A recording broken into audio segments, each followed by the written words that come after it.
Hi, and welcome back to the Nature Cure Summit, where we are talking all about the fact that all you need to heal, grow, and thrive can be found in nature, the universe, and within yourself. I'm your host, Dr. Michelle Sands, and throughout this summit, I have been talking to experts from all over the world through all different healing modalities to really help you to use the tools of nature and the power within yourself to live your best life and so that you and your family could live long and happy. So today I'm talking to Greg Williams. He is one of the UK's top digestive health experts. He helps his clients who suffer with gut and digestive issues to naturally heal. He works with people with issues such as IBS, Crohn's disease, also autoimmune conditions such as psoriasis, arthritis, lupus, Hashimoto's. So all of these conditions really do link back to the gut, and what Greg is famous for is helping his patients feel amazing again without drugs, without surgery, because what he does is he really gets to the root cause of the issue. A lot of times doctors will give you a medication or they'll recommend the surgery, and that's great because they're trying to help you, but if you listen to me for a while, you know that I'm really passionate about getting to the root cause of the issue and not just covering them up with drugs and surgery. So that's why I have Greg here. He really is an expert on digestive health. And digestive health is something that you may have heard of. The root of all disease begins in the gut, and that's kind of true. Whether patients come to me with actual digestive issues as their first concern, or they come to me with metabolic issues, hormone imbalances, immune issues. A lot of times we find issues in the gut as we're doing our investigations. So this topic today, we're going to talk about the simple step-by-step process to have optimal digestion. So I know you guys are all interested in that. I'm interested to hear what Greg has to say. So Greg, welcome to the Nature Cure Summit. Thank you. Thank you for having me. Thank you for that introduction as well. Oh, you're so welcome. And what you do is so valid and just so crucial to optimal health. A lot of times we think about, hormones, and people think about losing weight and they think about having more energy, but it really does link back to the gut. But before we get into your process for optimizing and healing the gut, I'd just love to hear from you, what got you so interested in, digestive health, talking about IBS and Crohn's. It's not really the sexiest of topics. So I'd love to hear your personal story and what got you interested. Yeah, sure. So I've always been interested in health and fitness and, working out a lot and eating as well as I can and so on, or certainly what I thought was as well as I could. Mm-hmm. And I became a nutritionist, and I was working with people mainly for fat loss and so on. Mm-hmm. And then I met my wife who suffered with ulcerative colitis, which is an form of inflammatory bowel disease for those who don't know. And to be honest, at the time I didn't know an awful lot about it. And she suffered quite badly. She was on the toilet 15, 20 times a day. She was extremely fatigued, pretty much all the time, in a lot of pain, losing a lot of blood and so on, and then on very strong medication as well. Yeah. And really for a while, there wasn't a lot that we'd done. I was always trying to encourage her to eat better, but doctors had told her that there was nothing that could be done, and she just had to rely on medication forever. And it was things like immunosuppressants, steroids, anti-inflammatories, and so on. That, to be honest, weren't really helping her an awful lot anyway, because she was in such a bad way. And we went along with that for a while. But then one day she got a rash on her back, and we went to the doctors, and it turned out she had shingles, which was a really, really bad case for shingles. Actually, it sort of made everything 10 times worse, like the pain and the fatigue and bowel movements and everything in reality. And the doctor had told her that essentially she'd got shingles because of the immunosuppressants that she was on. And she said, the doctor told her that essentially she would be prone to get that type of thing for the rest of her life in reality, while she continued to be on that medication. And it was so bad. That was kind of the kickstart for her to say, okay, let's do whatever we can to get off these drugs, because she couldn't go through that again, and she didn't want to be exposed to those problems again in the future. Yeah, that's so powerful. And, it's the unfortunate reality for a lot of people who are even watching right now. You do what you can. I mean, most people are not medical professionals, so we rely on our doctors and our clinicians to help us heal from these debilitating diseases. And a lot of times what we get is we get a drug, right? And we get a drug that causes other symptoms. And in the case of shingles, not a fun thing to experience. And then to be told you may be experiencing it again and again, I could totally, understand what kind of drove you guys to find an answer. Yeah, and absolutely. And these drugs, don't get me wrong, that absolutely often gets to the stage where things that you need, they're necessary for a short period of time to get things under control. But what they're not doing is getting to the cause of the problem in the first place. They're essentially just trying to mask the issues. I totally agree, and I really feel like we're not against drugs. Like, I think drugs are an amazing, advancement in a medical technology that we have these things. And, it's really important to understand that when you get put on a drug to help with your symptoms, if your clinician is also not tandemly giving you a healing protocol to help you get off that drug, then they're doing you a disservice. And so, I just want to share that, I mean, sometimes you need, some people need antidepressants, some people need anti-inflammatories to get to that point where you can actually do something about it. But if you're not also working on healing, then that's where the disservice gets done. Exactly. Absolutely. Yeah. And so that was the kickstart for us. And so we went on quite a journey in reality, learning all we could about the disease, about holistic health, about healing her as much as possible. And it wasn't, obviously I knew a lot about diet because I was a nutritionist, but there were many other factors that we needed to take into account to get her to where she is now, to cut a long story short, which is symptom and medication free, and bundles of energy and feeling better than ever. So. Wow, bravo. That's just an amazing story. I mean, to go from really not having your life, I mean, because people who are dealing with Crohn's or IBS and ulcerative colitis, you really don't have your life. You're afraid about going out in public. You're afraid if you don't know where the bathroom is. And there's really a lot of anxiety and distress and just, lack of self-worth that goes along with the pain and the discomfort. So, to hear that she's vibrantly out and happy and living her life again, that's amazing. Yeah, it is amazing. And you're right, it does control your life. When you're constantly thinking about where the nearest toilet is, or if you're constantly in pain or constantly fatigued, like if we went out for the evening or if we went away for the weekend, she'd be wiped out for a week afterwards, and it's no way to live. So it's fantastic that she's turned things around. And that's really what kick-started me to specialise in helping people with digestive issues, because I could just see that they weren't getting help from elsewhere. They're just being told, this is it, this is the only thing, it's drugs or surgery. And that's not the case. It doesn't have to be that way for most people. And so I decided to specialise in that area, and I've helped a lot of people since. Wow, that's awesome. So we talked a little bit, you had a nutrition piece down. Like, nutrition, everyone knows, is super important for digestive health, for overall health. But what were some of the other components that you had to learn about to bring in to this overall picture?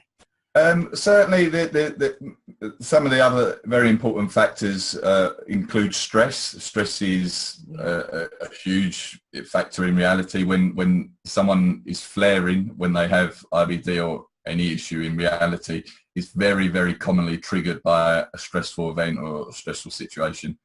So that's a huge factor. Optimizing your sleep is very important. Minimizing your toxin exposure is very important.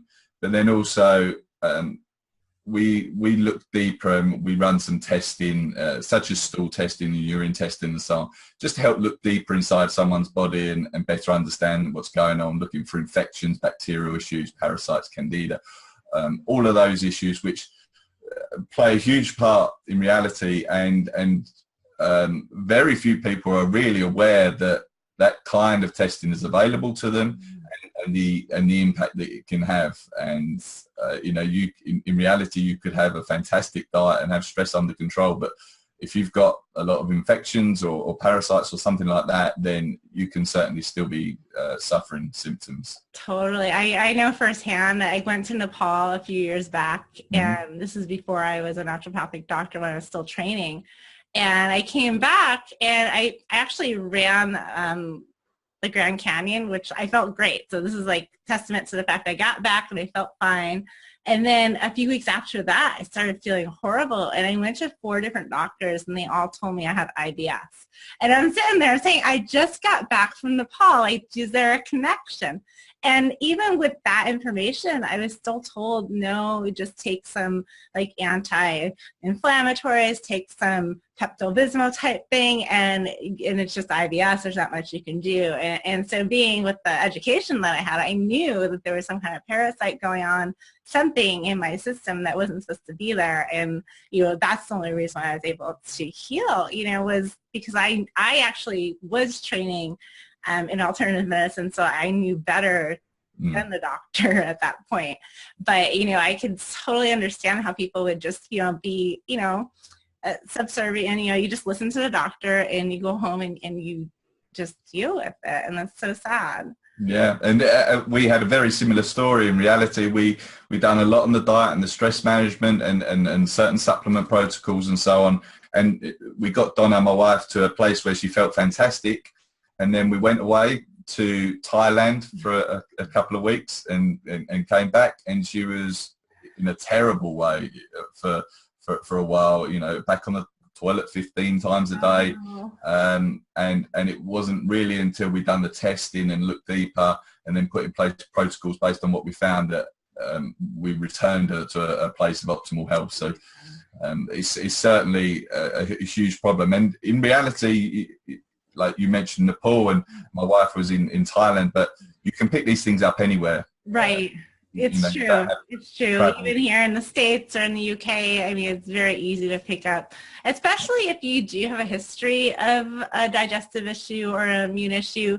Your body has less of a defense, and so you can eat the same thing as like your best friend or your husband or your boyfriend or your wife, and they may feel fine, and you may contract the parasite or the fungus or the bad bacteria because you have like an opening for it. And so I noticed that in my patients too. If you've had any kind of compromise down the line, if you haven't fully rebuilt the integrity of your mucosal lining and your gut bacteria, then you are more susceptible to kind of picking something absolutely up. And the effects that it will have on you are probably exacerbated as well as a result. And the medication that you're on can leave you more exposed to. If you are on things like immunosuppressants, then it's just it's another thing that opens you up to more problems. Yeah. So let's talk about your step-by-step process. You have a step-by-step process in place so people can really optimize their digestive health. Yeah, sure. What kind of steps are we talking about? Yeah. So really, it's a 5-step process. So at the start, we want to remove anything that's potentially a problem for you at the moment. And in particular, we're going to look at, in the first step, we're going to look at the diet, and we're going to look for anything like infections and so on, like we were just talking about. So in the diet, we want to remove some of the commonly problematic foods from your diet for a period of time, help things reset. And these are going to be things like gluten, dairy, soy, which can all certainly be potentially problematic, especially if you have digestive issues. Ideally, I like to remove those for at least 30 days, some of those for longer if possible. And then also we often run testing up front. So initially I like to run a stool test, a comprehensive stool test that looks for things such as parasites, bacterial issues, candida overgrowth, digestive problems. So that's kind of what we do in the first phase. Okay. And then we get to the second phase, and we'll be addressing whatever we found in the testing. And that often requires dietary changes or supplement protocols and so on. And then we can often reintroduce certain foods one by one in a specific order and see how the person reacts to those and get a much better idea of their current food sensitivities. And that just shows us their current food sensitivities. That doesn't mean that there's something that they're going to have a problem with forever. Right. But Yeah, right that's now, interesting. That's something that's a misconception a lot of people I believe have is if you're going through a time of digestive distress or gut integrity issues and you do have food sensitivities, a lot of people believe that's the rest of their life. And so sometimes what happens is people don't adhere to the protocol because they just can't imagine giving up like gluten or dairy for the rest of their life. So yeah, so I love that you've said that. It's just actually a current food sensitivity. exactly. The way I think of it is food sensitivities exist for a reason. Mm-hmm. And once we've sort of got that level deeper and address that reason, and it might just be that the health of the gut isn't where it needs to be, or there's some sort of bacterial overgrowth or something like that, then these foods can often be brought back in, and someone can lead a much less restricted lifestyle. You know? Awesome. So that's the first two phases, if you like. Now the third phase is we focus on things away from the diet and away from the testing. So they continue to be important, but the other factors such as stress management, such as mindset, and almost not defining yourself by the label that you've been given and the disease that you've been given, and being able to believe that you can turn things around. Mm-hmm. Mindset is such a huge factor in reality. What kind of tools and techniques do you put in place when working on mindset? Do you do a lot of meditation or affirmations? I often recommend meditation. It doesn't always, just some people just can't embrace the idea, in all honesty. But for mindset, there's certain exercises that will get people to do to identify if they have any limiting beliefs, for example. They're, what are they telling themselves, sometimes subconsciously on a daily basis? Do they truly believe that they can get better and live symptom and medication free, or have they told themselves that this is it now and they'll always suffer? Because if you're telling yourself that on a daily basis and you believe it, then it becomes a self-fulfilling prophecy. Yeah, that's been such a theme throughout this summit for like experts from all different parts of the world, all different modalities. And it really is true. I mean, if you have to believe in yourself, you have to believe in the treatment in order for it to really work for you. And a lot of people kind of miss that piece. Like things are either black or white, either they work or they don't. But when someone's been beat down for so long with a condition, like sometimes the mental game is just as important as the physical game. Yeah, it's huge. And I'd say it's even more of a factor when someone has been given a label such as you've got Crohn's, you've got colitis. It's I've got Crohn's, there's nothing that can be done because I've got Crohn's. But that's that's really important, not to define yourself by that disease, and instead think of it as I've got underlying problems that have led to these symptoms, and when I resolve those, then I can feel much better. Yeah, especially with something such as Crohn's or an autoimmune condition, because in conventional medicine, those are things that are supposedly you're not supposed to be able to come back from. They're incurable, intreatable. Myself, I had Hashimoto's. I say had because I no longer have any symptoms of it. Do I still technically have it? Well, that's up for debate. I don't have any more antibodies. I'm not on any medication. And many of my patients have experienced the same results. And, if they would have just been stuck in that label that they had this disease and there's nothing that can be done, then unfortunately we'd all probably still have those diseases. So I think that's so true. And it's so disempowering. You're not going to do a lot of lifestyle changes if you truly believe there's nothing that can be done, right? It's not going to motivate you. No, exactly. Yeah. So that's obviously a huge factor. Other things that play a part, sleep is always important. So optimizing the sleep, and sometimes that can be difficult if you are frequently going to the toilet, but getting that as under control as possible is really important. Toxin exposure certainly plays a part. So the products that we're using and putting on our skin, if there's any mold in the house, for example, what we're cleaning with, what we're washing up with, they all contain chemicals that are absorbed into our body and can be affecting our health in the same way that diet does. Mm-hmm. So whether it's a game changer or not, I'm not sure on its own, but certainly it plays a part. And if your health is compromised, then it's very important to use as natural products as possible. Yeah, I think it is a game changer because like a lot of us are very concerned for ourselves and our family, like what kind of chemicals are in our food and not having genetically modified foods. And we would never give a child like alcohol or something that has a toxin in it. But what we're spraying around our house, what we're putting on our skin's a big organ for receiving things into the body. Like some medications are better administered through the skin because it's such a great way to enter the body. And so I really believe it is a game changer, like really getting the toxins out of your home, especially if nothing's worked so far. If you've tried everything, you've tried the healthy diet and you're still not seeing optimal results, like really look to your products in your bathroom and in your kitchen and under your kitchen cabinet.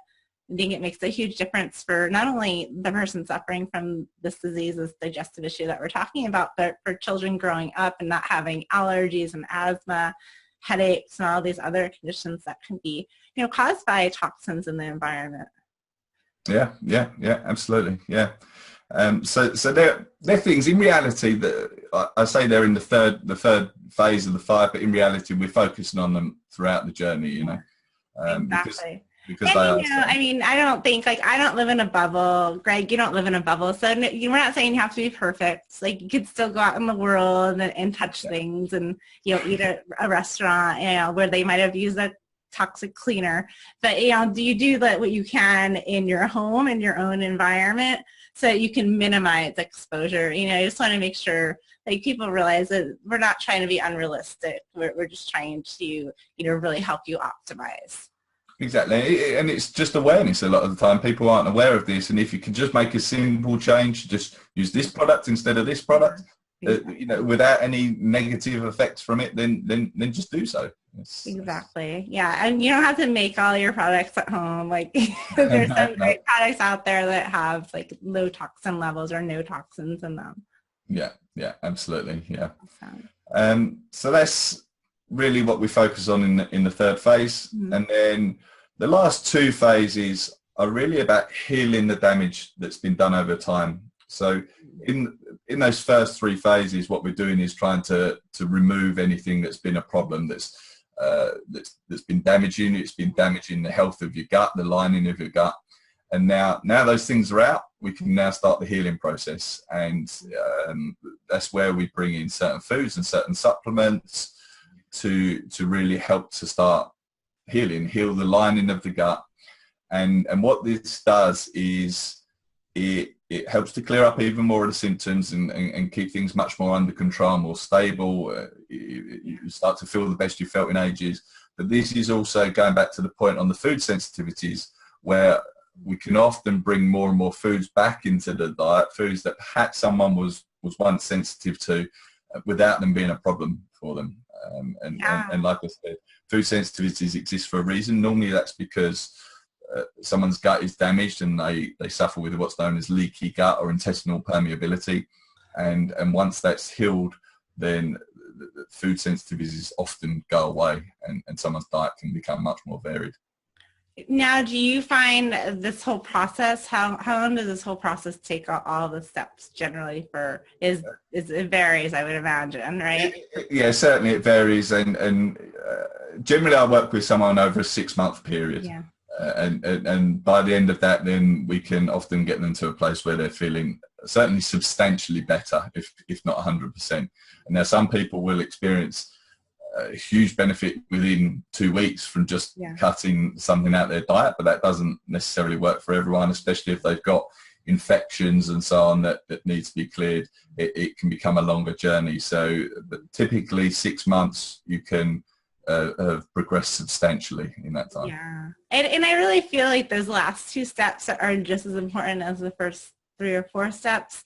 Because again, with my personal story, I knew a lot of protocols to do. I knew what to remove. I knew what lab tests to run. And so I did those and I started feeling better.